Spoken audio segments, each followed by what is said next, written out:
प्रधानमंत्री नरेंद्र मोदी श्रीलंका के दौरे से लौटने के बाद आंध्र प्रदेश के तिरुपति बालाजी मंदिर में दर्शन के लिए पहुंचे। उन्होंने विधि विधान के साथ मंदिर में भगवान वेंकटेश्वर की पूजा की। पीएम के साथ उनके मंदिर दौरे पर आंध्र प्रदेश के नए मुख्यमंत्री जगन मोहन रेड्डी मौजूद रहे।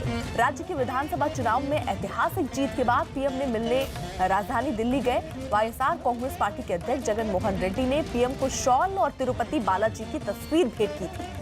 पीएम ने विपक्ष पर भी तंज कसा। पीएम ने कहा कि कुछ लोग चुनाव परिणाम है उसके प्रभाव से अभी भी बाहर नहीं निकल पाए हैं, ये उनकी मजबूरी है।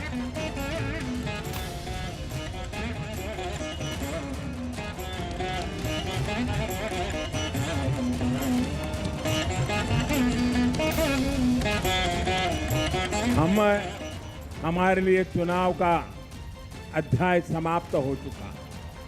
हमारे लिए तो 130 करोड़ देशवासियों की सेवा करने का यह अध्याय प्रारंभ हो चुका है। दिल्ली में भी एक मजबूत सरकार देशवासियों ने बनाई है और आंध्र प्रदेश ने भी श्रीमान जगन रेड्डी जी की सरकार को बनाया है। मैं जगन रेड्डी जी को भी अनेक अनेक शुभकामनाएं देता हूं और वे भी अपने सपनों के अनुसार, अपने संकल्प के अनुसार आंध्र को आगे बढ़ाने में पीछे पानी नहीं करेंगे।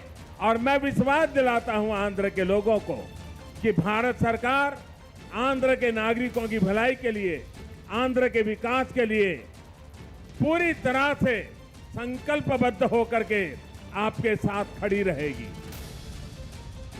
अब तक जम्मू कश्मीर से आर्टिकल 370 हटाने के मुद्दे पर सख्त तेवर दिखाने वाली जेडीयू के सुर नरम पड़ते दिख रहे हैं। बीजेपी से गठबंधन पर बड़ा फैसला लेते हुए जेडीयू ने कहा कि अगर बीजेपी ने कश्मीर से आर्टिकल 370 हटाई तो भी गठबंधन को नहीं तोड़ा जाएगा।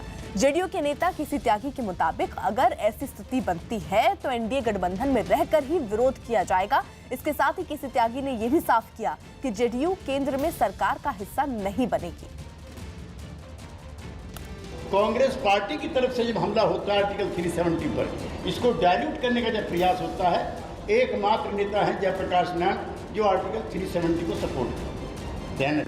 हम उनके वंशज हैं, हमारा दायित्व है अपने पुरखों के सवालों को उठाने का, इसलिए उस पर कोई कॉम्प्रोमाइज नहीं। नरेंद्र मोदी के नेतृत्व में देश आगे बढ़े, जनता दल विकास को समर्थन रहे, इस पर कोई विवाद नहीं। हम एनडीए में रहते हुए हमने पहले भी किया भाई, ट्रिपल तलाक का विरोध किया। ये तो आपकी इच्छा हुई ना कि अलग हो जाए। जेडीयू ने ऐलान किया कि बीजेपी के साथ गठबंधन सिर्फ बिहार और केंद्र में है। इसके अलावा जेडीयू का विस्तार करने का फैसला किया गया है। साथ ही आने वाले 4 राज्यों के चुनावों में जेडीयू ने अकेले उतरने का फैसला किया।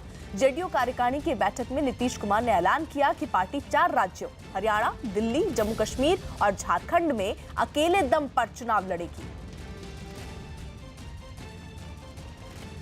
एनडीए के पार्ट हैं और एनडीए के पार्ट रहेंगे। 2020 का विधानसभा चुनाव एनडीए के बैनर के नीचे श्री नीतीश कुमार जी के नेतृत्व में लड़ा जाएगा। और अब 4 राज्यों में जो चुनाव होने जा रहे हैं, दिल्ली, हरियाणा